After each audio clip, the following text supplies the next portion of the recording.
Hello dear students, कैसे हो आप लोग।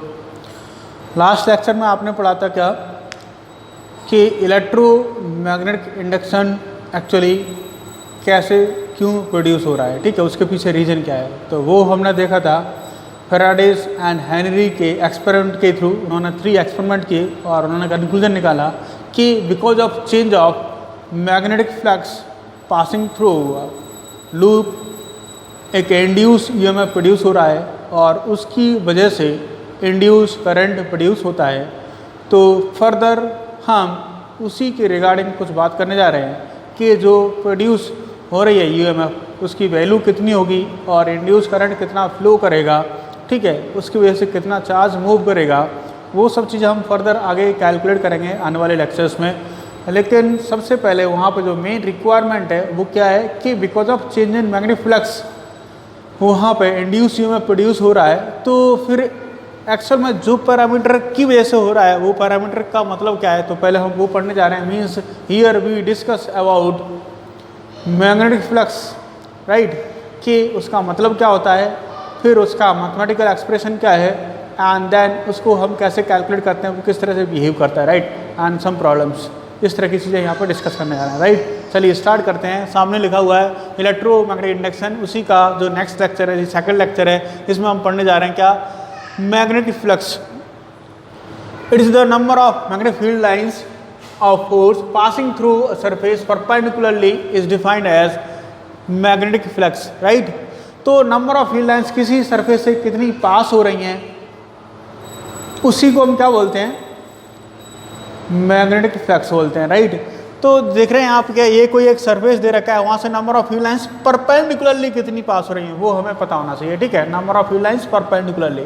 तो इन जनरल यहाँ पे एक field magnetic field be given है जिसका मैग्नीट्यूड बी है, डायरेक्शन इन एरो के डायरेक्शन में, ठीक है।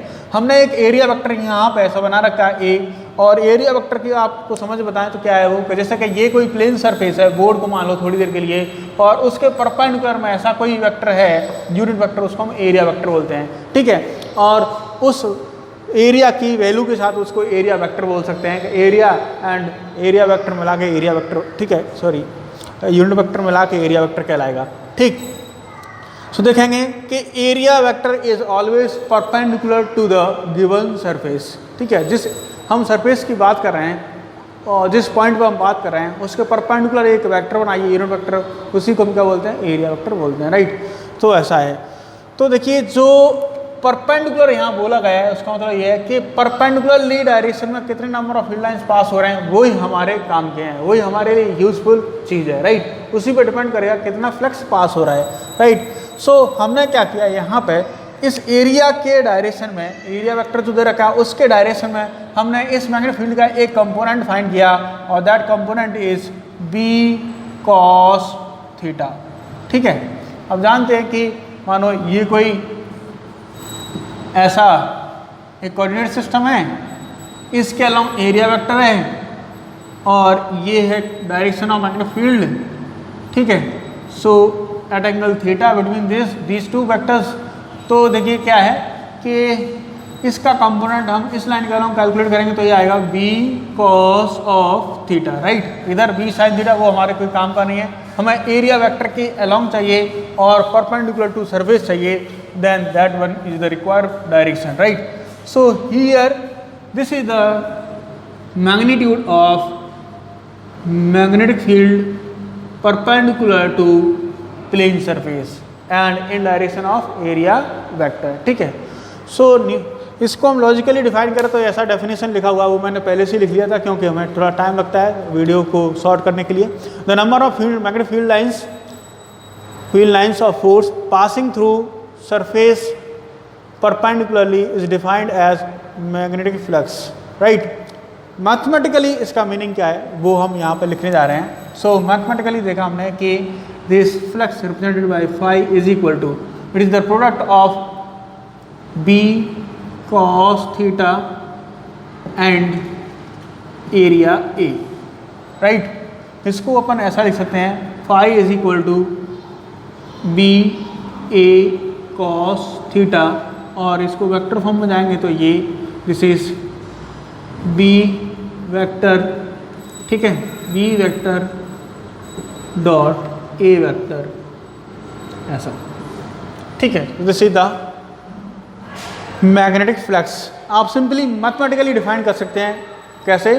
It is the dot product of magnetic field intensity and area of a surface. तो एरिया को हम यहाँ पे वेक्टर फॉर्म में लिखेंगे, ठीक है। मैक्सिमम टाइम हम ये जानते हैं कि एरिया स्केलर क्वांटिटी है, लेकिन area behave like vector as well as like scalar, ठीक है। दोनों तरह बिहेव करता है, ज़रूरत के अकॉर्डिंग हम यूज़ करते हैं उसको, ठीक है। सो यहाँ पे इस जो डायग्राम है इसका अकॉर्डिंग इस तरह से हमने लिखा मैग्नेटिक फ्लक्स को, ठीक है। ये यहाँ पे आप ये जो एक्सप्रेशन लिखें क्या, this B phi is equal to B A cos of theta, B A cos theta, then here आप जो नाम है वो समझ लें, बी क्या है, मैग्नेटिक फील्ड का मैग्नीट्यूड, मैग्नेटिक फील्ड, ठीक है, एंड ए क्या है, एरिया, एंड थीटा क्या है, एंगल बिटवीन एरिया